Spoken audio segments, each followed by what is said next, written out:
This is what you're going to want your pants to look like when you're about to taper them. So you're going to know how much you want to take away from the length. So I'm using a 43 length here, I think 43 and a half, and I'm going to be reducing down to um 30 inches.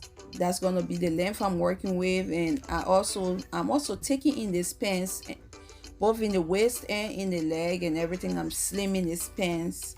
I'm just going to follow my marking. Like you see, I've already marked left and right. And remember that when you're marking, if you decide to take in 1 inch on each side, that means 2 inches on a side, on one leg, 2 inches on one leg. You're going to be doing half an inch marking when you fold, half inch here, half inch there, because remember your pants has two sides, and when you fold it like that, that means you have four sides that you're taking from. I hope I'm not confusing you. So if you mark here, if you mark 1 inch here, you got 1 inch on the back.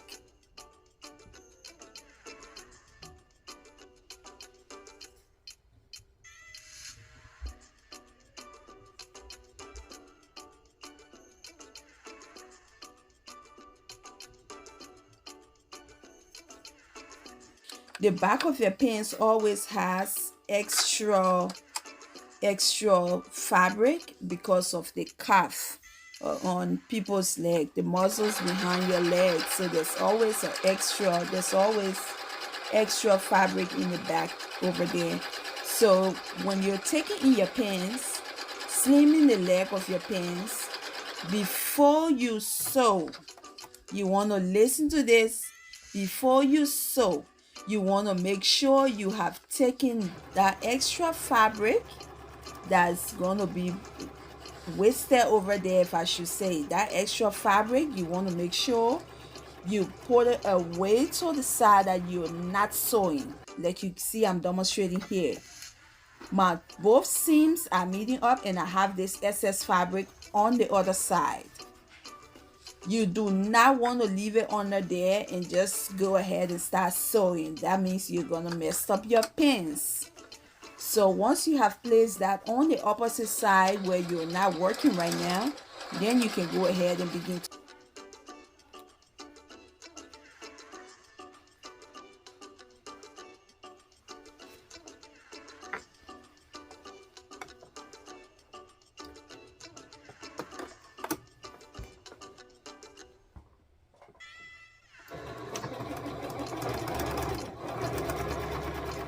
Now that we've completed our stitching, so we're just going to go in here and remember your original seam. That's what we're going for. We're going for our original seam, and we're just going to go under here and just loosen a few of them so we can get the rest of them out, because we need to remove this entire original seam so we can be able to open it up and go iron it flat.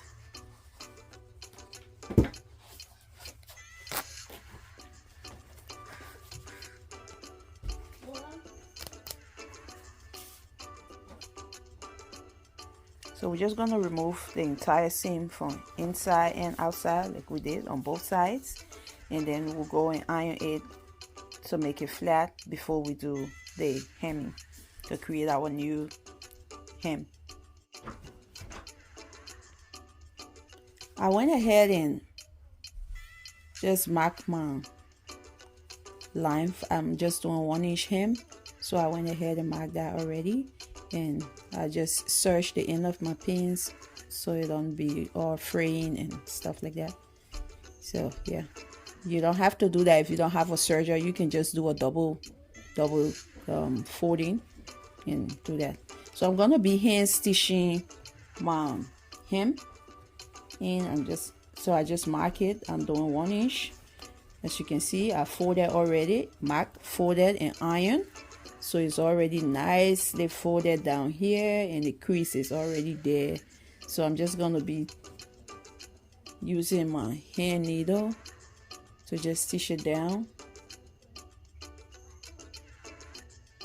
So I just tie the end of my thread. And I usually just begin under here, anywhere under here. You can start anywhere. It really don't have to be where I'm starting from, but I just usually pick from under here. And like you can see, my needle is barely showing out here. It's right here where my stitch is gonna be, but just like it is, you can barely see any thread out here. That is how I like to hem my pins, just using that invisible stitch. And yeah, I'm gonna go ahead, put one more up in here, same thing. Just kind of from here, I'm gonna come over to here.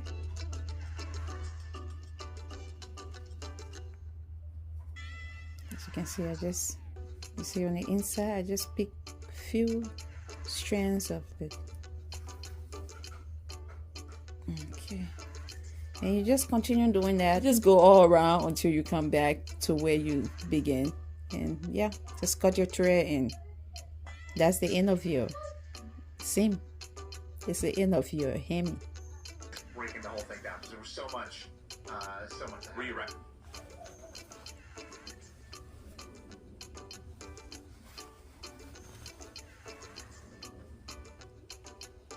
This is what the taking in we did to slim the pin's leg. Now you see we removed the original seam, and we're left with, after ironing, this is what we have. And we created the new hem down here. So yeah, we have completed this pants successfully.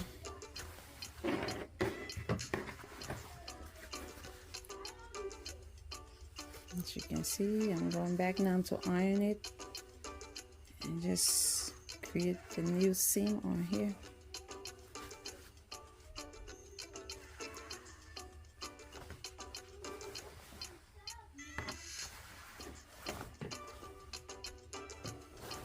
So now I hope you got the confidence to taper your pants, reduce the length or shorten the length, and just enjoy your pants, your favorite pants. So don't be afraid to buy that pants when it's bigger. You can buy it, do some work on it. Subscribe to this channel, give the video a thumbs up if you like it. And thank you so much. I'll see you in the next one. Check out the next video and see what else you can learn over there.